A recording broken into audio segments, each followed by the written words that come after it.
Good day friend, कैसे हैं आप सब। मैं अच्छी हूँ, आशा करती हूँ आप भी अच्छी होंगी, अपनी अपनी फैमिली के साथ खुश होंगे। बुरे लोग बुरा समय आपसे दूर रहे।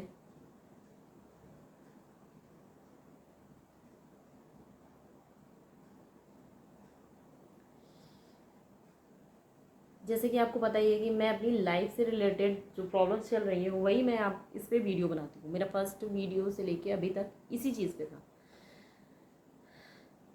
बट कुछ लोगों को ये लगता है कि मैं पैसे के लिए कर रही हूँ। हाँ, चलो माना कि मैं पैसे के लिए कर रही हूँ, तो अगर मैं अपने हस्बैंड के लिए बोल रही हूँ तो भाई मेरा हस्बैंड जिन लोगों के साथ रह रहा है, उनकी भाभी, उनकी बहनें, वो पैसे नहीं ले रही हैं क्या? अगर रविशंकर बच्चे के खर्च के लिए पैसे देंगे या फिर उसके हक के लिए मैं लड़ूंगी तो वो गलत हो गया। क्यों? मैं मायके से बच्चा नहीं लेके गई थी, बेटा रविशंकर का है, तो उसकी रिस्पॉन्सिबिलिटी उठाना भी रविशंकर का जिम्मेदारी है। वो अपनी जिम्मेदारी से ऐसे नहीं भाग सकते। अगर उसे अपनी जिम्मेदारी से भागना ही था, अगर उसे नहीं रहना था, तो वो शादी नहीं करता। ज़रूरत नहीं थी। क्या ज़रूरत थी कि तुम शादी करो? नहीं करना चाहिए था। और हमारी शादी कोई ज़बरदस्ती की शादी नहीं है कि ज़बरदस्ती पकड़ा और उससे शादी करा दी। बिल्कुल नहीं। अरेंज मैरिज है। पहले रविशंकर देखने गए थे, फिर रविशंकर के फादर देखने गए थे, फिर रविशंकर के बड़े भैया देखने गए थे, फिर रविशंकर के फ्रेंड भी देखने जा रहे थे। तो 10 बार देखने के बाद अगर शादी करे हो, फिर तुमको ज़रूरत नहीं थी कि तुम अपनी लाइफ में किसी भी और औरत को लाओ। जिनके साथ तुम रह रहे हो उनको भी पैसे दे रहे हो ना। मेरे पति पैसे दे रहे हैं ना। तो तुम ये, अगर मैंने अपने हक के लिए बोल दिया, मैं अपने हक के लिए लड़ने लगी है, फिर मैं अपने हक के लिए कोर्ट जाऊंगी या मेंटेनेंस के लिए बोलूंगी, तो उसमें हो रहा है पैसे के लिए कर रही।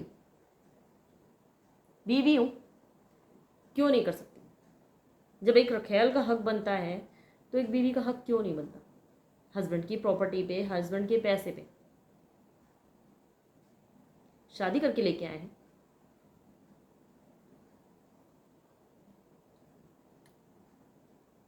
दहेज लेके शादी की है, फ्री में शादी नहीं की है। और 18 साल आप टाइम स्पेंड करने के बाद, एक बच्चा करने के बाद, उस औरत को कह दो कि नहीं तुम जाओ, क्योंकि मैं अपनी भाभी के साथ रहता हूँ शुरू से।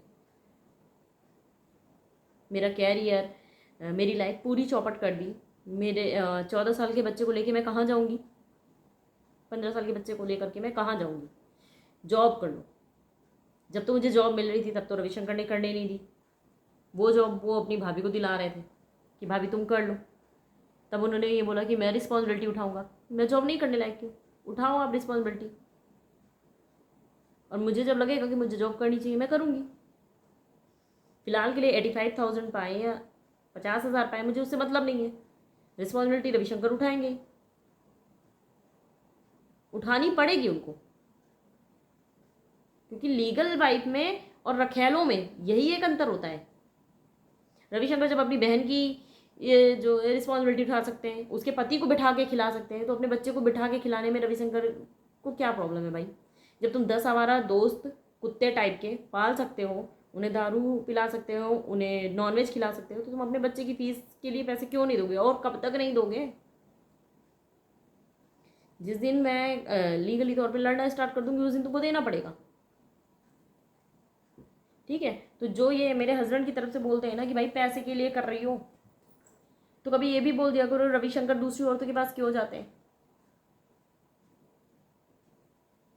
मेरा हस्बैंड, मैं कुछ भी करूं उससे आपको प्रॉब्लम नहीं होनी चाहिए। आप तो वैसे बात करते हो जैसे मेरे नंद के पति हो, या फिर मेरे हस्बैंड की जैसे सोच है आपकी। आपने भी अपनी वाइफ को निकाल रखा है क्या घर से? बीवी पैसे मांगे तो पैसे के लिए करती है, रखेल पैसे मांगे तो वो उसका हक है, बहन पैसे मांगे तो वो भी भाई पे हक जता सकती है। कौन सी किताब में लिखा है? कौन सी किताब आपने पढ़ी है? कौन से लॉ में ये चीज़ लिखी है?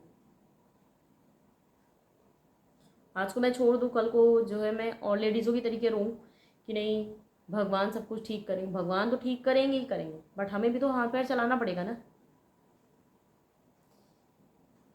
आज मैं बोलूँगी नहीं, फिर मैं केस लड़ती रहूँ, मेरी लाइफ ऐसे ही पार हो जाए। पहले पति का सुख नहीं मिला, मेरे बच्चे को बाप का प्यार नहीं मिला, फिर दर बदर मेरा बच्चा ठोकर खाता रहे। क्यों? नहीं करना है ना ऐसे। अभी से मैं लड़ना स्टार्ट करूँगी, अभी से मैं बोलना स्टार्ट करूँगी। अगर रविशंकर ने ये चीज़ें की हैं, दूसरी औरतों के पास गए हैं और घर में चोरी की है, मारपीट की है, मेंटली फिजिकली टॉर्चर किया है, जब उस बंदे को दूसरी औरत के साथ सोने में शर्म नहीं है, मेरी जिठानी को अपने देवर के साथ मुंह मारने में शर्म नहीं है, तो मुझे बोलने में कैसी शर्म? और मेरी लैंग्वेज ख़राब है, पहले नहीं थी। पहले पढ़े लिखे सभ्य समाज की लड़की, संस्कारी बहू की तरीके में बिहेव करती थी, ठीक है। बट मैंने जो सहा है ना, वो मैं जानती हूँ, मेरी आत्मा जानती है। तो उसमें वहाँ से बैठ के मेरा वीडियो देख के मुझे गलत बोलने से बेटर है कि एक बार आप मेरी ज़िंदगी जी के देखिए। आप नहीं फील कर सकते वो चीज़ जो मैंने फेस की है, आप नहीं फील कर सकते। आपको सिर्फ ये दिख रहा है, अगर आदमी 10 औरतों के साथ सो भी गया तो इसकी बीवी को बोलने की क्या ज़रूरत है? मर्दों का तो काम है। सारे मर्द ऐसे नहीं होते। मेरी वीडियोस जो देखते हैं कुछ अच्छे आदमी भी हैं। तो सभ्य और संस्कारी होने का मतलब ये नहीं है कि मैं हर टाइम गलत चीज़ें बर्दाश्त करती रहूँ। आज नहीं कल हर एक चीज़ का अंत होता है। तो मेरे संस्कार भी ख़त्म हो गए। अब जैसे जो मेरे साथ करेगा, जो मेरे को जैसा बोलेगा, वैसे ही मैं पलट के उसे रिप्लाई दूंगी। आप अगर मेरे लिए अच्छे हैं तो मैं आपके लिए बहुत 100 गुना अच्छी हूँ। अगर आप मेरे लिए बुरे हैं तो मैं आपके लिए 100 गुना बुरी हूँ। सिंपल। पहले टाइम ससुराल वालों का था, उन्होंने मुझे टॉर्चर किया। आज मेरा टाइम है कि मैं रियलिटी सबके सामने लेके आ रही हूँ। और फिर रविशंकर घर से भाग गए, उनको शर्म नहीं। तो मैं यूट्यूब पे बैठ के अगर बोल रही हूँ रविशंकर भाग के पर्वत खेड़ा गए हैं, अपनी भाभी के साथ रह रहे हैं, तो काहे की शर्म मुझे? जब उन दोनों को शर्म नहीं आ रही है करने में, तो मेरे को बोलने में काहे की शर्म? मेरे को नहीं है शर्म। नहीं हो, मैं सभ्य और संस्कारी इंसान, और ना ही मुझे बनना है। तो ये फ्री का ज्ञान मुझे मत दीजिए। राधे राधे।